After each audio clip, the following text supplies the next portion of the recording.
Hello to the Art of World Building podcast, episode number 13, part 1. Today's topic is how to create land features. This includes mountains, volcanoes, rivers and lakes, and various kinds of forests, from woodlands to savannas and jungles and run-of-the-mill forests. This material and more is discussed in Chapter 4 of Creating Places, Volume 2 in the Art of World Building book series.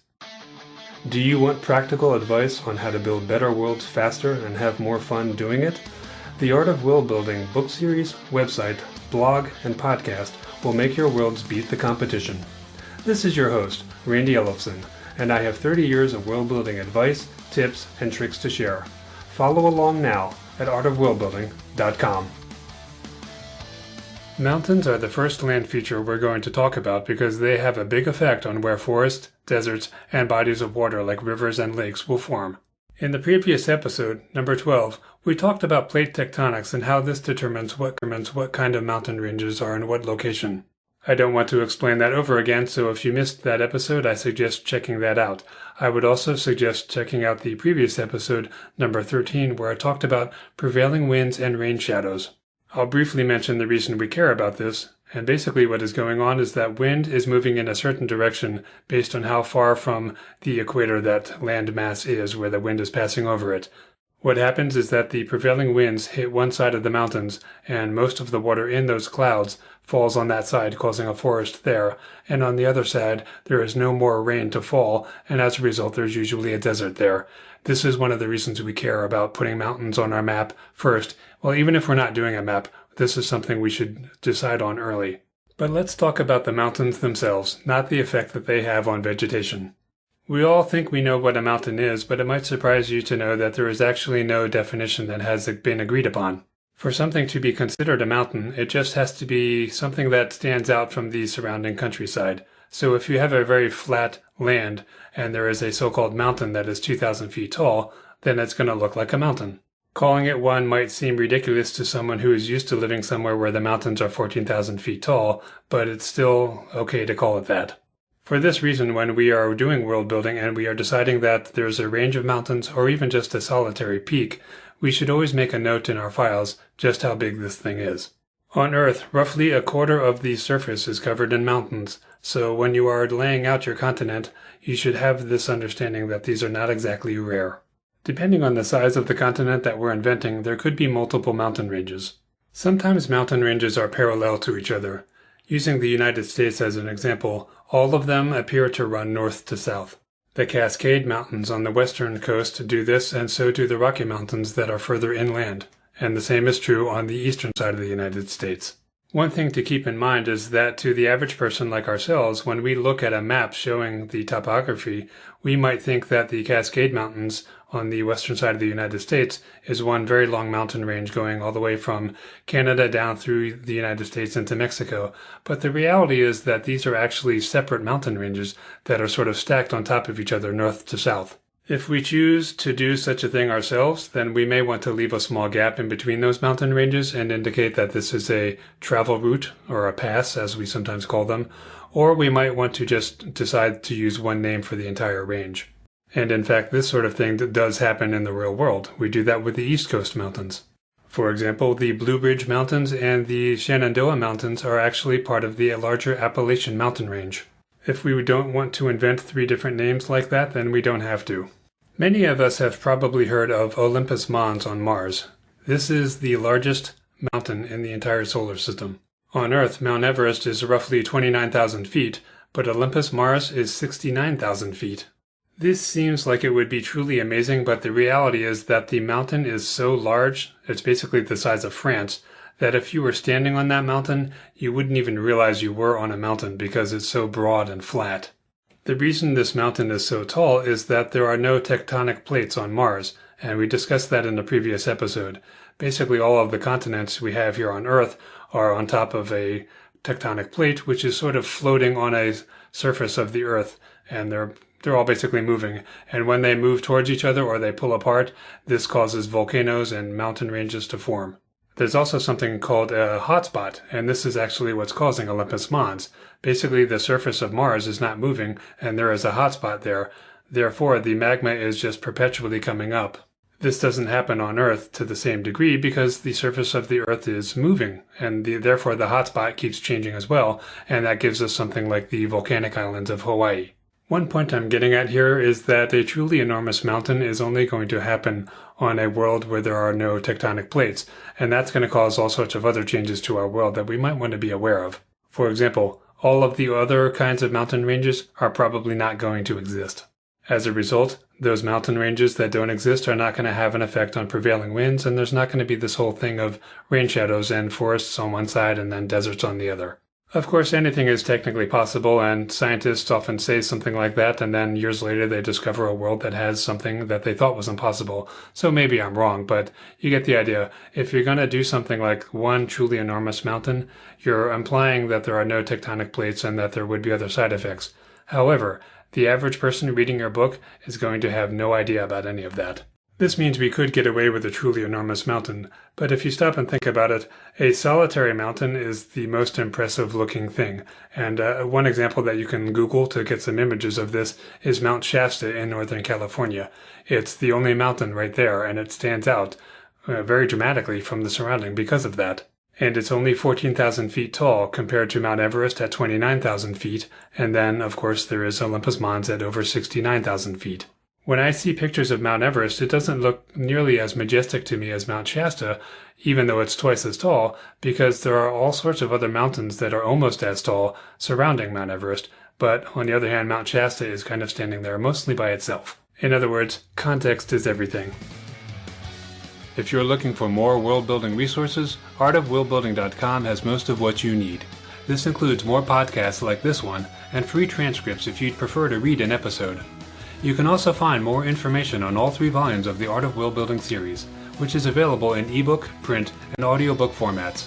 Much of the content of those books is available on the website for free. You can also join the mailing list at artofworldbuilding.com/newsletter. This gets you free, reusable templates from each published volume in the series. You don't even need to buy the books to get these. I also send out contest information, free tips, and other stuff to help with your efforts. Please note that I do not share your email address with anyone because that's against my privacy policy, and you can unsubscribe at any time. Sign up today to get your free content and take your world building to the next level. In thinking about volcanoes, one of the things that we need to concern ourselves with is its status. Some volcanoes are said to be extinct, and what that really means is that in written history it has never erupted. Now, if we have a species like elves that are 1,000 years old, and they have a civilization going very far back, then your world might have no volcanoes that are considered to be extinct. Or we could change our definition from extinct meaning that no written record of it exists to no living memory of it exists either. Or we could decide that extinct just means it's 5,000 years since it erupted. In Earth terms, that's long enough ago to be before written history. Actually, that may not be true, but you get the idea. An extinct volcano is one that has not erupted in thousands of years. So what do we call one that has erupted in the last few thousand years or during written history? Well, those are called dormant if they are not currently active. And of course, an active volcano is erupting right now. You're not going to fail to notice this, neither are your characters. As storytellers, we only need an active volcano when that's actually going to impact the story that we're telling. Extinct volcanoes may not have much use for us because it's no fun deciding that something is never going to erupt again, and in fact, we're right about that. It can be more fun to decide that people think it's extinct and that it's not going to erupt again, but it's actually dormant, and then suddenly it does. But of course, just as with the active volcanoes, once it's erupting, that's going to be impacting our story, so we only need to be concerned about that if it's going to be something we want to happen. In other words, should we bother putting a volcano there if it's extinct? Or should we always decide that those are dormant? In other words, we're not going to use it until suddenly we do need it. Bear in mind that even with a supposedly extinct volcano, it's possible for us to have geological cataclysms of such a huge nature that a once extinct volcano becomes one that's erupting. Also bear in mind that just like you were a few minutes ago probably, your characters don't really know the difference between dormant and extinct. All they're really going to be thinking is whether or not that's going to erupt anytime soon, and that's going to be based on how recently it last erupted, which means it's dormant. If everyone says, well, we don't remember it ever erupting, well then of course it's extinct, but no one's probably going to make those distinctions. The exception would be a scientist. When we're creating mountains, we should also try to characterize these just as we do with volcanoes. We could reasonably say that mountain ranges are roughly in the 3,000 to 4,000 foot range, which is around 900 meters, or they tower over 10,000 feet, or over 3,000 meters. Making a distinction here is one way to keep all of your mountain ranges from being the same. If the continent you're inventing is going to have two mountain ranges, make one of them small and the other one big. How do you decide? Well, from the previous episode on plate tectonics, you might remember that the tallest mountain ranges tend to be those on the interior of the continent. They also don't have volcanoes.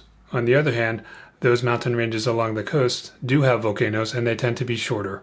This isn't necessarily the case, however, as the mountains on the eastern side of the United States are in the roughly 3,000 to 4,000 foot range, whereas the tallest mountains on the western coast are in that 14,000 range. This might sound contradictory, but basically that's the way nature works. Nothing is really a law set in stone. And the great thing about this is that this gives us flexibility to decide what we want to do. We can be informed by science instead of restricted by it. The height of mountains matters in another way, and that is that lower mountains are less likely to cause the rain shadow that we've talked about in a couple episodes here. On the other hand, taller mountains will definitely cause one. This is why we see rain shadows on the western side of the United States, but we do not see them on the eastern side. Tall mountains are obviously harder to get over, not only for those on land, but even for birds. It may surprise you to know that in the Himalayas, there are species of birds that try to traverse those mountains, and they have a lot of difficulty flying that high to do so. If you have dragons in your world, or enormous birds like eagles that you see in The Lord of the Rings, this is also going to affect them, and it might affect them even more than the smaller birds. So if you're trying to decide how tall the mountains should be for your story, then this is one way to make a decision. If you would like the dragons to have to also go around, then there you go. You can just make these mountains be very tall. That said, we do like the idea that dragons are all powerful, but it's really a good idea in any sort of storytelling to give even something supposedly that powerful some sort of weakness. This is a very realistic and believable one for dragons. The higher the mountains, the less likely they are traversed, which means that there may be fewer trade routes or settlements there. This in turn makes it a good place for a hideout for something like a wizard. In science fiction, this is less true because, of course, we usually have spacecraft, and something like that is not really an issue. For those of you who support crowdfunding, I am on the Patreon site and would appreciate any support you can lend. It can be just $1 a month. Higher levels of support get you increasingly cool things, such as PDF transcripts, MP3s of my music, which you hear in these episodes, free ebooks and short stories, bookmarks, and even signed copies of books and CDs of my music. Many of these are unavailable to the public. Your support can help me cover the expenses of producing the show.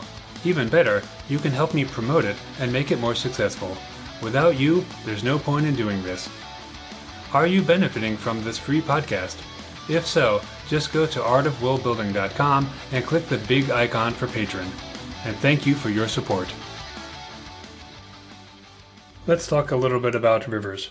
They obviously flow downhill because that's the way gravity works, and usually they end up either in a lake or an ocean, but sometimes they actually dry up first. They can also fall into something like a sinkhole in the ground and become an underground river. This is something we can leverage if we have a humanoid species, for example, who lives in water. The result could be that species is found in places where people might not be expecting them. There could be an underground river nearby. As for what determines where a river flows, it's generally going to go through the softest material. In other words, it's going to erode dirt before it's going to erode rock. We may also want to keep in mind something called a floodplain. This is where the water goes when the river overflows its banks. And a floodplain can be many miles wide and have settlements in it, so this is where we want to focus on this. Decide if you have any settlements that are built in a floodplain near a major wide river. If so, they have likely been flooded repeatedly, and this is something that you can add to their history file, and it's part of their life there that they expect this. Maybe they've even built their houses on stilts because of it. The age of a river is also something else to consider. If a river is steep and fast, it also tends to be relatively straight, so if you draw a straight river on your map, you are implying that it's a young river that is steep and fast.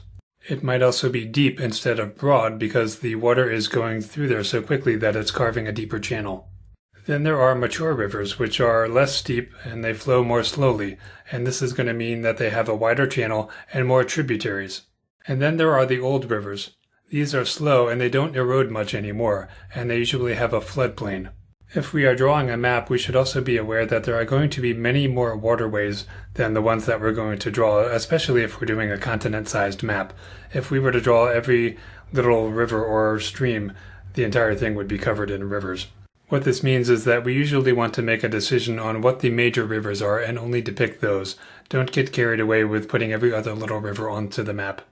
When it comes to lakes, sometimes we have a hard time deciding where a lake should be when we're drawing a map. Well, one thing to consider is that they tend to be at higher elevations. This means that we might want to draw it closer to the mountain range than the sea, for example. However, we can really get away with doing almost anything we want here and not explain it. All that really matters is that there is an area of depressed land, and that is where the water has begun to collect. On Earth, most lakes are freshwater, but not all of them are, so it is possible to have a saltwater lake. It's also possible to have a lake that does not have a river flowing out the other side.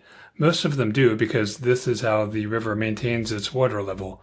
The lakes that don't have a river causing this outflow of water are going to lose their water through evaporation. This is again something we don't need to explain to anyone, but there is a tendency to always want to have a river coming out of a lake on one side and going in on the other, and we don't necessarily have to do that. Generally, you will want to do it, however. There are some other interesting details on lakes and rivers that are found in creating places, but I'm not going to cover them here. If you'd like to subscribe to this free downloadable podcast, here's how to do it. For iPhone, iPad, and iPod listeners, grab your device and go to the iTunes Store. Then search for The Art of World Building. From there, download the free podcast app by Apple, and then subscribe to the show from within that app. For Android listeners, you can download the Stitcher Radio app, which is also free, and search for The Art of World Building. This only needs to be done once, because new episodes will become available in the app each time one is released, and you will never miss an episode. Arguably, most of us are not that familiar with the different types of forests, and as a result, we tend to make all of them mostly be the same in our work. So what we're going to focus on here is discussing some of the differences of the main types. In episode 8, I talked about the different types of trees, so we're not going to cover that. We're just going to focus on the different types of forests. That said, it does help to know the basic types of trees. There are evergreens, which are literally green all year. Then there are coniferous ones, which have needle-like leaves, such as pine trees. And then there are the deciduous ones, which have seasonal loss of flowers, leaves, and then fruit ripening. As it turns out, all trees are actually losing their leaves throughout the year. The issue with deciduous trees is that they do so all at once in a dry season or a winter season, and that's the one that we associate with losing leaves.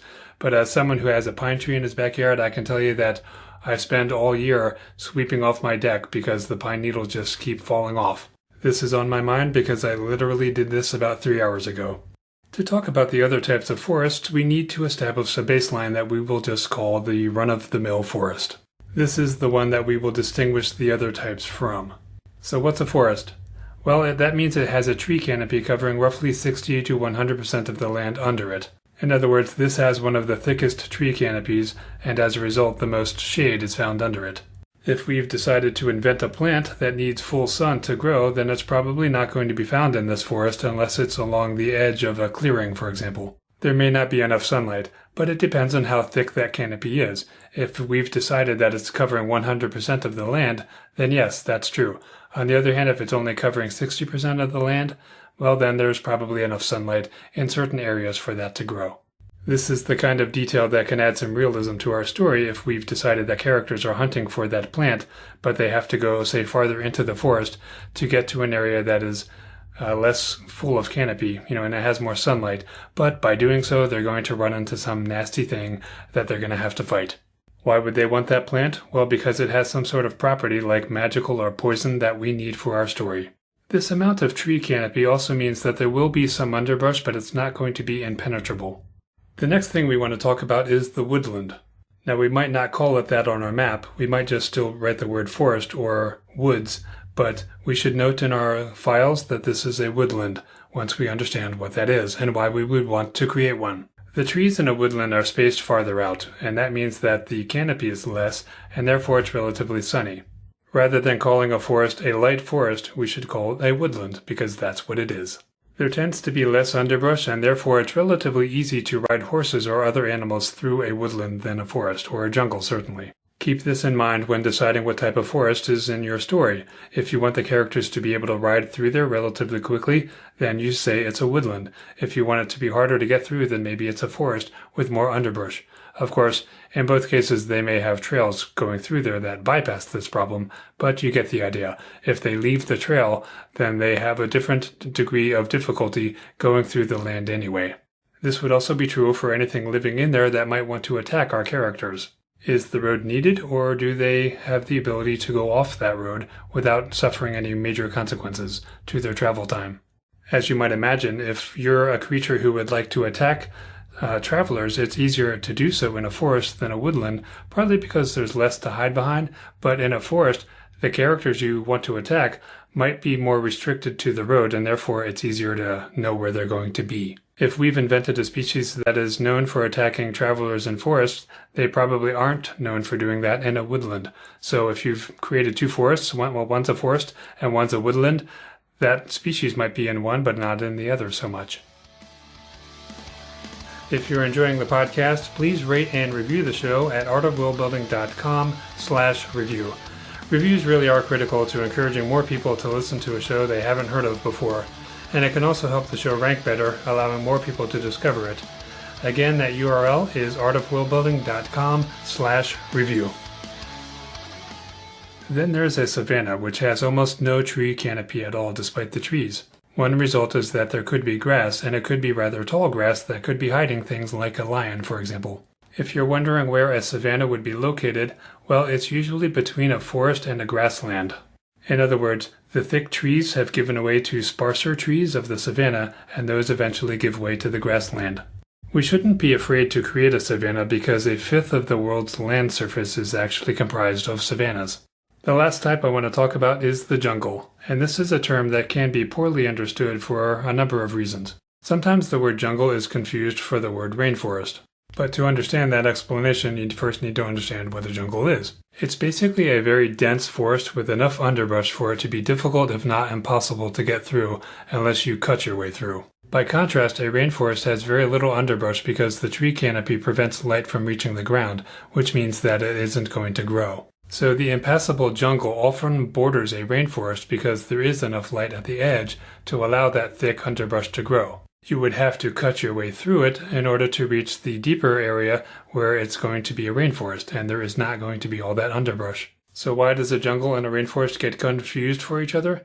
Well, it's because European explorers were initially traveling through tropical rainforests by river, and what happened is that because the river is opening up the forest there is enough sunlight to cause a jungle. It's growing on the edge. So basically they thought wrongly that the jungle continued miles in each direction away from the river, when the reality is if they had just cut their way through a little bit more, they would have seen that it's just a rainforest and that the jungle is only by the river. We can use this in our stories by having our characters basically make the same mistake. So we could have a settlement that's in a rainforest and that's only reachable by boat on a river, and people assume that you have to get through this incredibly hard jungle underbrush to get there, and therefore people don't even try without even realizing that maybe they only have to cut their way through, I don't know, maybe 1,000 yards of jungle before they suddenly have much easier travel time through the rainforest for the rest of the trip. All of the show's music is actually courtesy of yours truly, as I'm also a musician. The theme song is the title track from my Some Things I Better Left Unsaid album. But now we're closing out with another tune. This is Legends from the FIREBARD. You can hear more at randyolofsson.com. Check out artofworldbuilding.com for free templates to help with your world building, and please rate and review the show in iTunes. Thanks for listening.